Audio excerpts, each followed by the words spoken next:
In this segment, we're going to discuss a topic you are all interested in: capitalism. As previously mentioned, around the year 1500, Europe was relatively backward compared to other regions of the world, particularly East Asia. However, the discovery of America marked a pivotal change. This event allowed Europeans to access resources, particularly in the case of Spain, which extracted vast amounts of silver. Silver was the one thing Europe now had that China needed, and the Spanish Empire became fabulously wealthy. Ironically, this newfound wealth funded Spain's religious wars, stemming from its strong Catholic identity, which would eventually lead to Spain's decline. Over time, other European powers like France and England established their presence in America, using their resources not for warfare, but for wealth accumulation. Recall our discussion on the feudal system, where wealth was primarily based on land ownership, predominantly by the king. This system implied that wealth was limited to the amount of land available, and since land creation is not feasible, efforts to acquire more wealth often resulted in warfare. With the discovery of America, Europeans perceived it as an empty landscape, despite its indigenous population. They saw it as a new source of wealth, akin to finding a vast amount of money, prompting a scramble to acquire and retain as much of it as possible.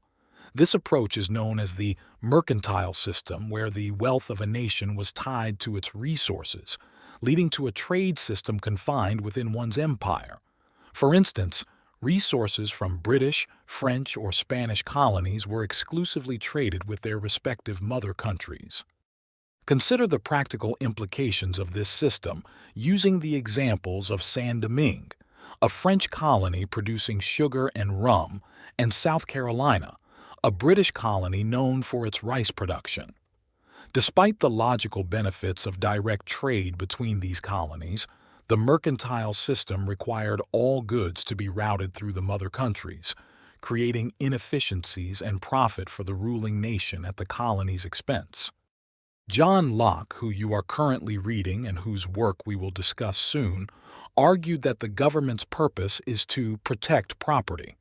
However, if government policies increase the cost of goods, it can be seen as a form of property confiscation. This concept was a cornerstone of the American Revolution, as Americans felt their property was being taken without consent. In 1776, Scottish philosopher Adam Smith wrote, "An inquiry into the nature and causes of the wealth of nations, laying the foundation for capitalism."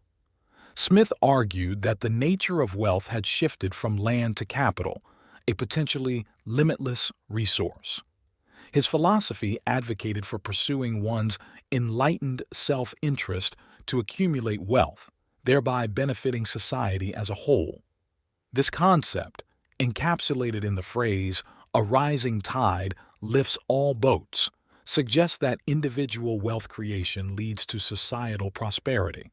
Smith championed the idea of laissez-faire, or minimal government intervention in economics. Interestingly, the United States was the first country to base its economy on free trade and capitalism. This connects to our previous discussion on classical liberalism, characterized by democracy, secularism, and capitalism. While these concepts developed in Europe, they were first fully implemented in America. We will call this combination of ideas liberty.